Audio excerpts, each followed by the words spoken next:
many ways, what you are seeing is not softer policing, but smarter policing. And if we are to continue to achieve these sustained reductions in crime, and in particular violent crime, it is essential for us to understand that the problem of violence is not a problem for law enforcement alone. Violent crime results from failures at many different levels of the society.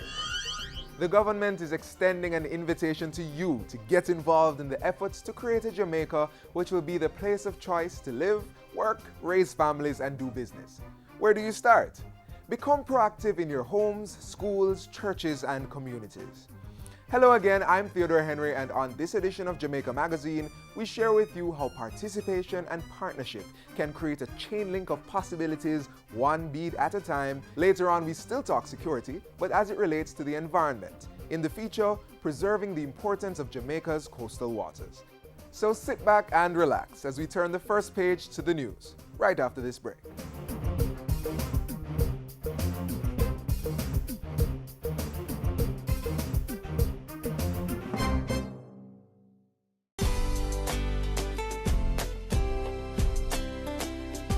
No tolerance under the Child Care and Protection Act for physical abuse of any child. What am I saying? That a parent has no right to slap her child or his child? I don't think so. I think you can. I think there is some leeway there for discipline. But some of the abuse cases that we have seen and we have experienced, that's not discipline. That's literal hate. And if you parents can even stop sometime and think about that reason why you're going to raise your hand or that belt or that stick to hit. Sometimes it has nothing to do with what the child did, you know. It has to do with how it made you feel.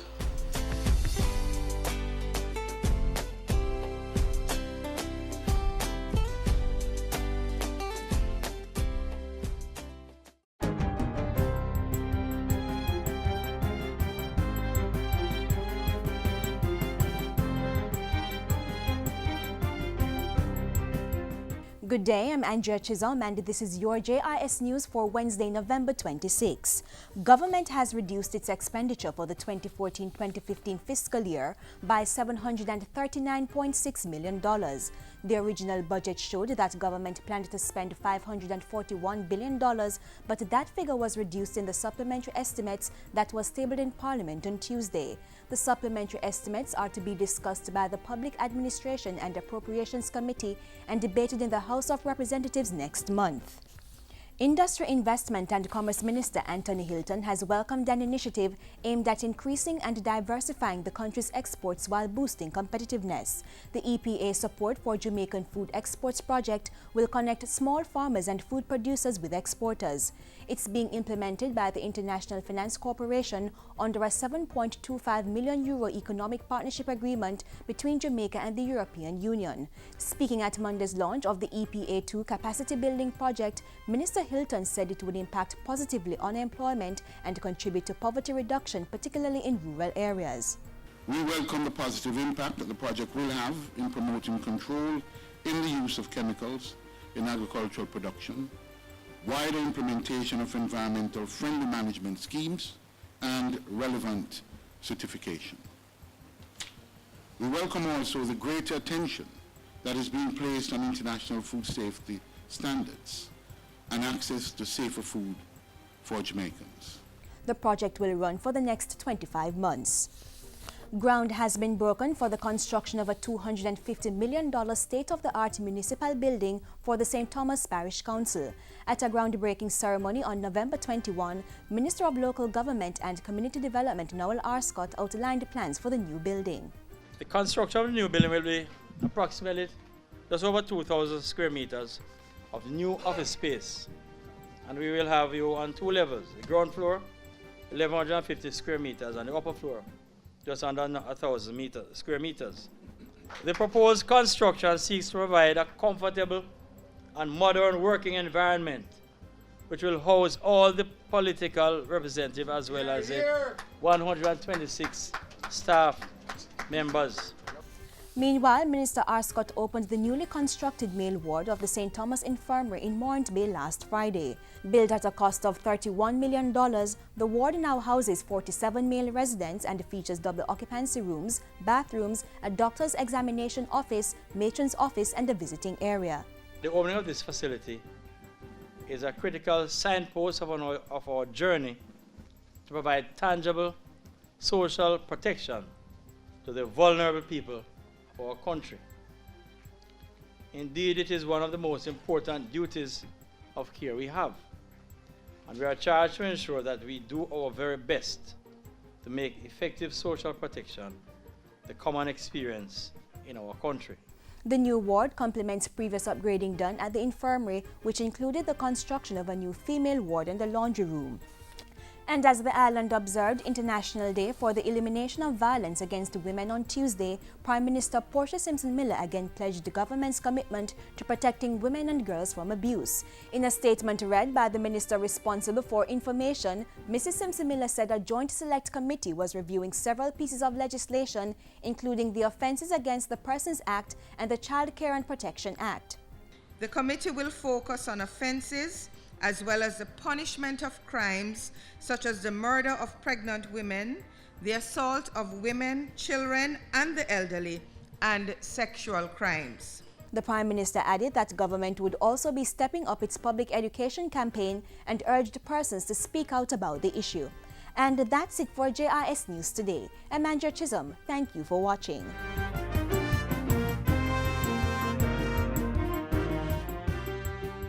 The Betting, Gaming and Lotteries Commission (BGLC) will be closed on Thursday, November 27 and Friday, November 28 to relocate to their new office at 78C Hagley Park Road, Kingston 10. The BGLC will reopen for business on Monday, December 1, 2014. Their contact details remain the same until further notice. So call 960-7279, 960-7280 or visit their website at bglc.gov.jm for more information. The Ebola virus is transmitted through direct contact with an infected person's blood or other bodily fluids like saliva, urine, stool, and semen. Symptoms of Ebola include sudden fever, intense weakness, muscle pain, headache, and sore throat. This may be followed by vomiting, diarrhea, and rash, and in some cases both internal and external bleeding, leading to death. Protect yourself. Avoid travel to Ebola-affected countries. Avoid contact with infected persons. Don't touch the body of someone who has died from Ebola. Wash hands frequently with soap and water and use an alcohol-based hand sanitizer. To know more, call 1-888-663-5683. It is often said that if you give a man a fish, you feed him for a day, but teach him to fish and you feed him for a lifetime. Jamaica's premier training agency, the Heart Trust NTA, is using this maxim as they provide training and rehabilitative opportunities for inmates at Fort Augusta.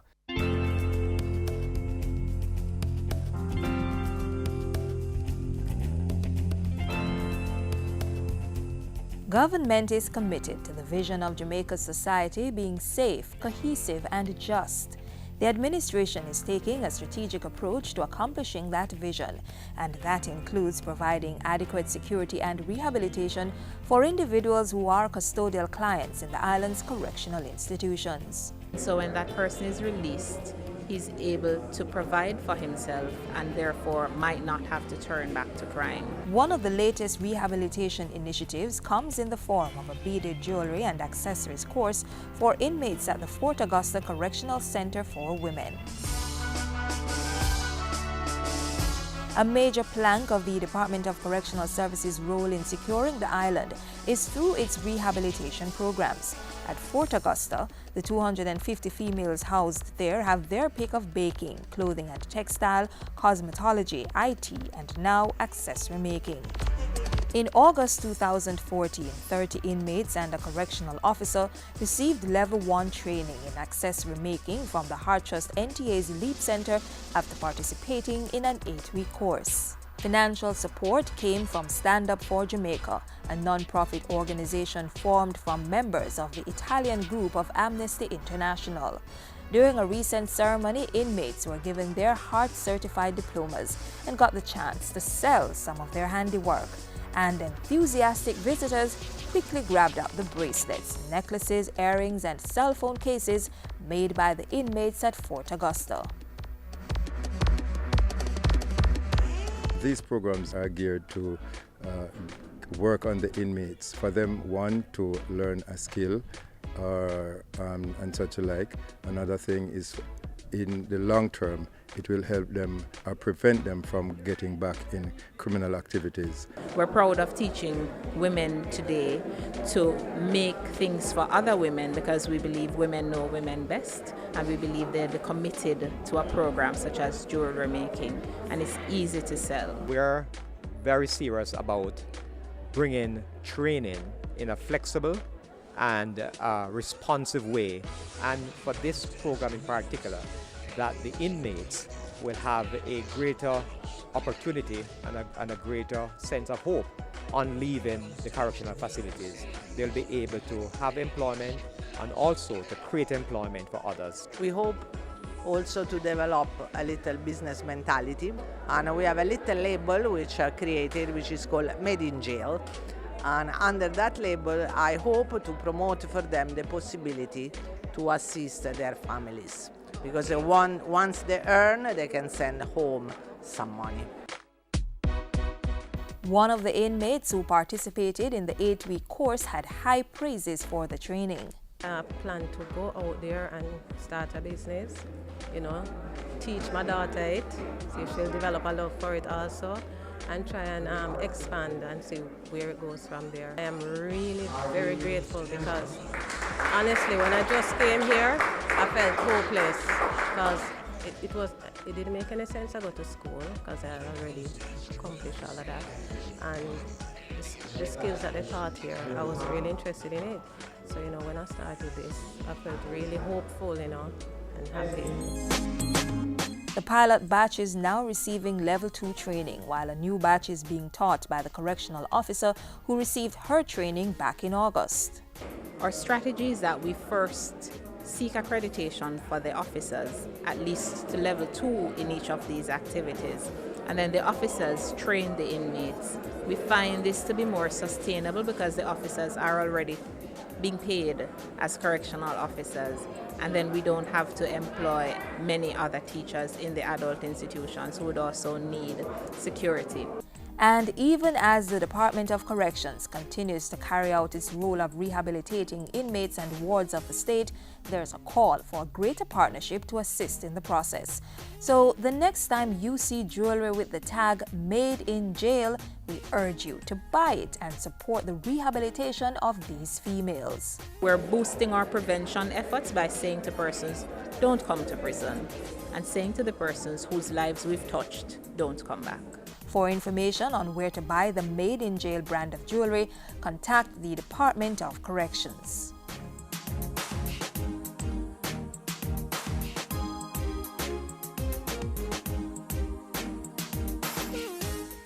So speak life to the deadest, darkest night.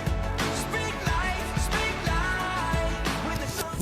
Violence against women and girls is too commonplace in our society. Too often our women and girls are beaten, raped, and verbally abused. Break the silence. Say no to violence. Let us unite to end violence against our women and girls.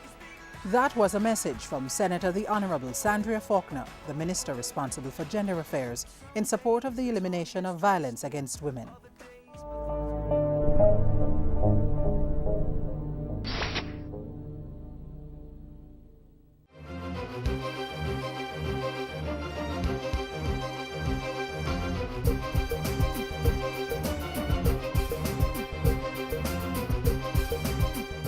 We are men with a message, and the youth them need to hear this. We know everything about thug life. Been there, done that. Prison and a nice place, stay in school. Serious thing we I tell you. And a joke thing this. You can't tell me about hungry. That's no excuse. Leave the badness alone. Nobody narrate you. Them just afraid of you. Live positive, remember. A gang is a dead end. A message from the Ministry of National Security.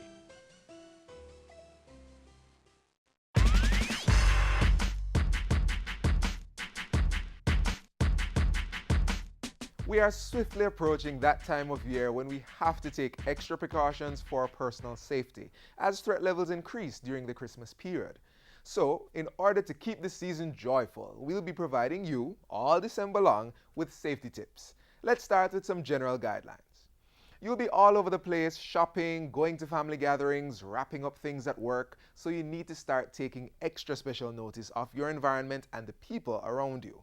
Once you are fully aware, you will have a balanced point of view, noting the good and the bad elements. Next, assess the danger or dangers. That includes taking note of anything that is out of place or unusual. Maybe it's that one person who's looking at you more intently than the rest of the crowd. That's just an example, but he or she could be a potential threat, and that should draw your attention and lead you to act. When you act, do so quickly and decisively to get to safety or remove the threat. Delay will cause the threat level to increase, which means you'll have less options. So if you feel you're being followed by that same person who seems to have been watching you, cross the road rather than continuing to walk, hoping that the person turns off. Got that? Good. Make sure that the precautions you take this Christmas are practical and sensible and will help to reduce risk and better ensure your safety. Look out for more tips next week.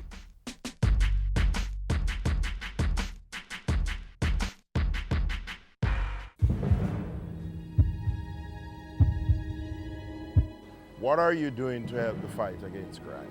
Sitting on the corner, minding your own business, definitely not going to work. It is time for us to unite. Unite. Unite for change. Citizens coming together to make their respective communities safer. The police, schools, public health, business, churches, NGOs, parents, and neighborhood watch volunteers. As we, the police, do our job, We as citizens need to do our part as well. Report crimes or even suspicious activities. Let's all work together As one united front against crime. and make Jamaica the place of choice to live, work, raise families, and do business. Unite for Change, an initiative of the Ministry of National Security. The importance of securing our coastal waters cannot be overemphasized, as this resource is vital to several industries and for our recreational use. It's your turn to become reacquainted with the steps to be taken to ensure the sustainability of Jamaica's coastal waters.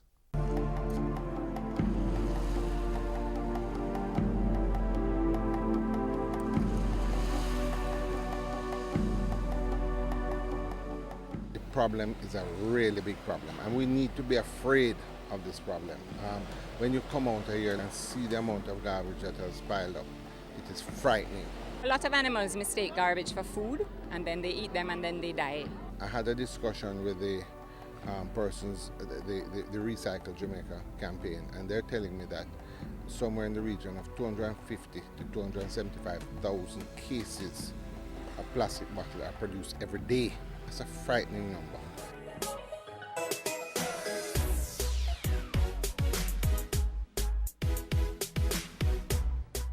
Jamaica's coastal waters represent an invaluable source of food, employment, recreation, and habitat.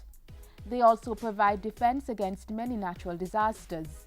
Unfortunately, due to improper waste disposal by many of us, more and more of our waters are being polluted each year, which creates the need for a regular coastal cleanup exercise. Have you ever done this? It seemed like the most convenient way of getting rid of that piece of garbage, right? And after all, who wants junk piling up in their personal space, making things look untidy, or even creating a health hazard? Well, when you throw that piece of trash out of the window, you're actually creating the very reality you don't want, just in another way.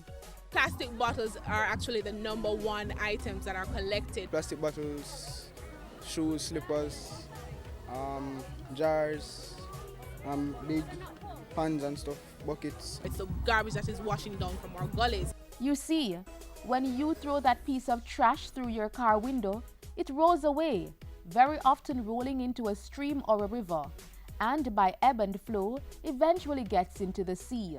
Then the fishes, marine mammals, reptiles and other sea creatures may become entangled in the garbage or worse, ingest them and die. According to the National Environment and Planning Agency NEPA, a general lack of awareness about the importance of proper waste management is a critical concern for Jamaica. That was highlighted in a study done by the Inter-American Development Bank and has long been a concern for the Jamaica government and non-government groups.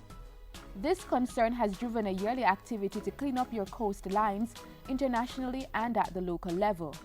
Initially started by local NGO, the Jamaica Environment Trust, JET, the movement is now heavily supported by Jamaica's government, particularly through the Tourism Enhancement Fund. TEF has pumped millions of dollars into the annual exercise used to commemorate International Coastal Cleanup Day. Every year, the Tourism Enhancement Fund has been sponsoring the Coastal Cleanup Day. It's very important. It has turned out to be a huge success, and it makes a big difference. Cleaning up the beach so that the animals in the sea can not die and live happily. While Kayla may want the animals in the sea to live happily, we humans have major cause for concern. In Jamaica, many depend on the fishing industry to make a living and to get fishes and other sea creatures such as lobster, conch and shrimp for food. If we don't curb our waste disposal practices, however, we face a grim future. We have this big problem now with a mosquito-borne virus, chikungunya, and it's partly because of our bad garbage practices, our bad garbage disposal, So apart from the animals, which are important, definitely it's important that we don't pollute the sea, because all of us love to eat fish, right? We're an island, the sea is important to us, but it also affects our public health, because garbage encourages rats, flies, mosquitoes, and those animals can make us very sick. Not only is our food and health in danger, but also our finances. Tourism is one of the highest revenue earners for Jamaica, and we heavily depend on our beaches for our tourists and visitors to swim and enjoy other recreational activities. Jamaica's coral reefs are also commercially important, as they are important dive sites for water sports operators. And this is important because we have got to find ways of dealing with this problem, or we're going to face severe consequences. We've started to do a year-round program, which also deals with elements of community sensitization. We're going to have to deal with issues of public education. The Tourism Enhancement Fund, we're working on a project to look at that. We're going to do some surveys and target source areas, high-risk areas, to see what can be done, because prevention, ounce of prevention is better than a pound of care. We've got to deal with that. NEPA, as the state-run environment agency, also continues to roll out extensive public education programs to sensitize more Jamaicans to the present realities and the need for change. Public education programs that we would have at the agency and also in collaboration with the Urban Development Corporation. So based on that information, we now know that one of the major thrusts that we should be pushing towards is actually the recycling of these bottles and plastic items. I think another important point is that coastal cleanup is not just about picking up the garbage and about recording the data, but also about getting persons to change their attitude to how they dispose of waste and how they generate waste.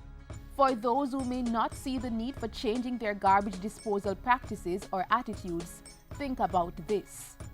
Under the National Solid Waste Management Act of 2002, it is an offense to dispose of solid waste in any area or in any manner not approved by the authority.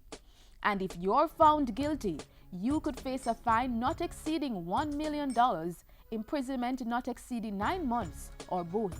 The legislation also clearly states that it's an offense to throw, drop, or otherwise deposit and leave litter in public places.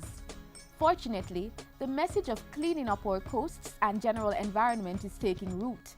And interestingly, it's among the nation's youth who are rallying the cause.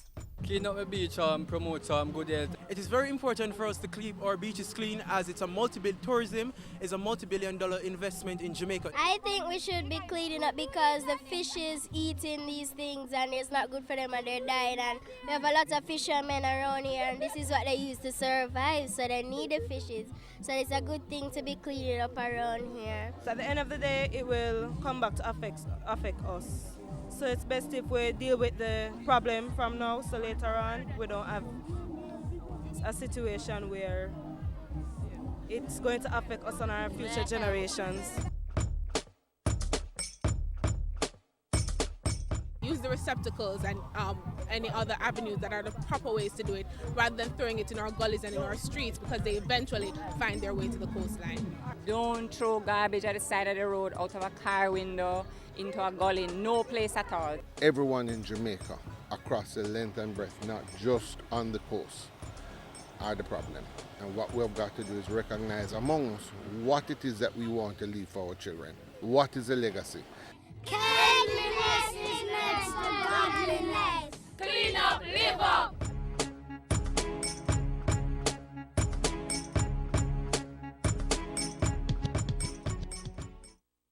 Our island so gifted. When we look down in our history, from the music to the Olympics, this is a God-blessed island. So now watch we look a size, man. And God him our right hand. That's why we could have survived all Ivan. Now brace yourself, make me clear my throat. Me not try to start a revolt. But I feel I wouldn't be forgiven if only half the story had been told. So I feel like a fire wrapped up in my bones and I can't keep still. I'm in a writing mode. I feel like a fire shut up in my bones and I can't keep still. I'm in a preaching mode. I feel like a Jeremiah with fire in my bones and I can't compromise. This world must be told. From Sky Joes to Bag Joes, make we look down in our roots. Kind of how we only hear the story about how some people used to go school without shoes. From push car to tram car, you have to admit we have come from far. Kind of how we stop ride the bicycle and now we have our own little car.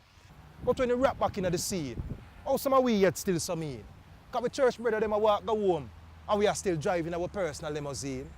So I feel like a fire shut up in my bones and I can't keep still. I'm in a writing mode. I feel like a fire shut up in my bones and I can't keep still. I'm in a preaching mode. I feel like a Jeremiah with fire in my bones and I can't compromise. This world must be told. Enough things we have to celebrate. Enough things to make us great. We produce the world's fastest man and whole heap of records in my break. But though we're glad for the whole of them, here would I really rather that no more of our heroes die without knowing the Father. So though we celebrate Bob and know him put we on the map, and Lisa Anna win Miss World, and even though Yendi no win, she still come conquer that. Before it's too late, before we lose all our great men and women, while them yet living, make we introduce them to the living well. So I feel like a fire shut up in my bones and I can't keep still. I'm in a writing mode. I feel like a fire shut up in my bones and I can't keep still. I'm in a preaching mode. I feel like a Jeremiah with fire in my bones and I can't compromise. This world must be told. Now we speak life over this country and we cancel every untimely death. No more you pity them I got turn worthless. Have faith you will find money to send them go U-Tech. I declare the greatest crop of future leaders rising up from this generation of youth. Holy men and women, visionaries here, we speak it and there must be a godly fruit. So for the next 50 years of our claim to fame, say make this one thing remain. When we say, Eternal Father, bless our land and guide us in the Father's name.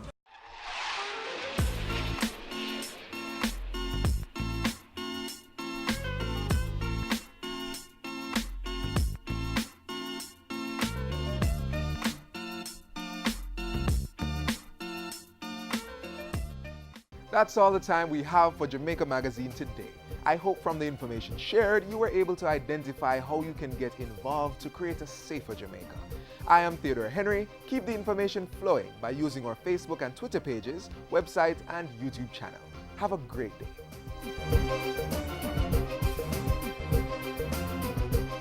This has been a production of the Jamaica Information Service, the voice of Jamaica.